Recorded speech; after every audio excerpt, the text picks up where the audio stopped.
Sementara kapan agama Hindu, Buddha masuk ke Indonesia? Agama Hindu dan Buddha pada awalnya berkembang di India dan kemudian barulah menyebar ke negara-negara di dunia, termasuk Indonesia. Masuknya Hindu dan Buddha di Nusantara dimulai pada awal Masehi melalui jalur perdagangan. Hal ini dipengaruhi oleh posisi Indonesia yang sangat strategis dalam bidang pelayaran dan perdagangan. Melalui hubungan perdagangan muncul pengaruh bagi kedua belah pihak dan terjadilah alkulturasi kebudayaan. Candi Hindu maupun Buddha pada dasarnya merupakan perwujudan alkulturasi budaya lokal dengan budaya India. Masuknya agama Hindu dan Buddha di Indonesia kemudian memunculkan pembaharuan yang sangat besar. Misalnya berakhirnya zaman bersejarah, prasejarah Indonesia dan perubahan dari kepercayaan kuno, animisme dan dinamisme menjadi kehidupan beragama yang memuja Tuhan dengan kitab suci. Kebudayaan Hindu dengan mudah diterima rakyat Nusantara karena adanya persamaan kebudayaan Hindu dengan kebudayaan Nusantara. Bagaimana teori masuknya Hindu, Buddha ke Indonesia? Para ahli memiliki beberapa perbedaan pendapat terkait proses masuknya agama Hindu Buddha ke Indonesia. Perbedaan tersebut kemudian memunculkan sejumlah teori. Berikut teori-teori tentang masuknya Hindu Buddha ke Nusantara.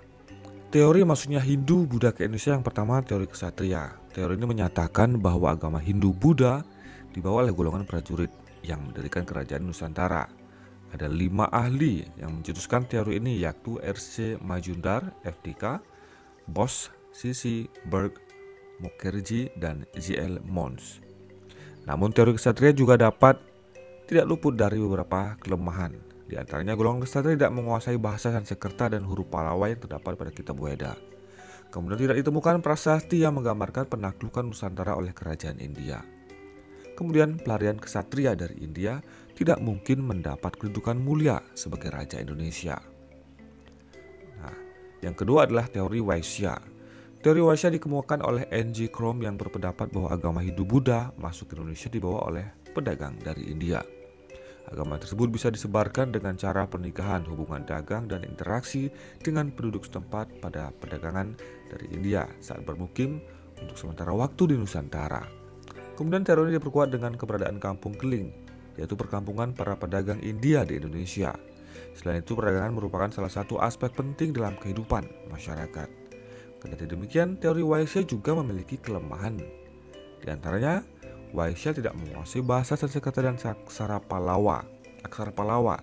Kemudian sebagian besar kerajaan Hindu Buddha terletak di pedalaman, bukan di daerah pesisir yang dekat dengan jalur pelayaran. Kemudian, motif golongan Waisya hanya berdagang, bukan menyebarkan agama. Meskipun ada perkembangan pedagang India, kemudian mereka tidak berbeda dari rakyat biasa. Yang ketiga adalah teori Brahmana. Teori Brahmana dicetuskan oleh J.C. Van Leur yang berpendapat bahwa agama Hindu dibawa oleh kaum Brahmana yang berhak mempelajari dan mengerti isi kitab suci Weda. Katakan mereka diduga atas undangan para penguasa lokal yang tertarik dengan agama Hindu.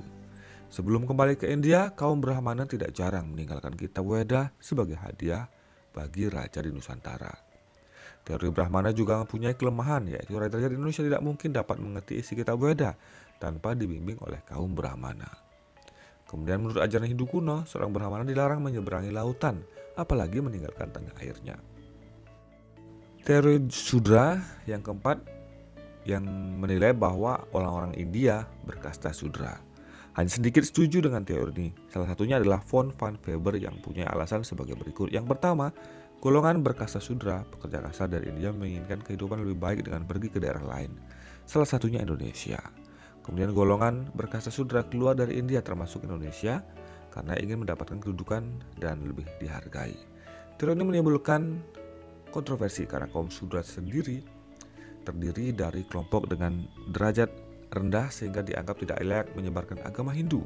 Selain itu, kaum Sudra tidak berniat pergi dari India untuk menyebarkan agama mereka, juga tidak menguasai bahasa Sanskerta yang digunakan dalam kitab Weda. Kemudian yang kelima, teori arus balik. Teori ini dicetuskan oleh FDK Bose yang menyatakan bahwa dia menyanggah teori Waisya dan kesatria. Menurut Bose, Masyarakat Indonesia memiliki peranan dalam penyebaran dan pengembangan agama Hindu-Buddha. Akibat interaksi dengan orang-orang India, masyarakat pribumi kemudian belajar agama Hindu-Buddha di tempat yang disebut Sangha. Setelah belajar bahasa Sanskerta, kitab suci sastra, dan budaya tulis, penduduk lokal kemudian mendalami agama Hindu-Buddha di India. Mereka kemudian kembali ke Nusantara untuk mengembangkan agama dan kebudayaan Hindu-Buddha kepada masyarakat. Teori ini diperkuat dengan prasasti Nalanda yang menyebutkan bahwa Raja Bala Putra Dewa dari Sriwijaya meminta Raja India untuk membangun wihara di Nalanda sebagai tempat menimba ilmu bagi para tokoh Sriwijaya. Sementara penyebaran agama Buddha dilakukan melalui misi Dharma Duta pada abad 2 Masehi.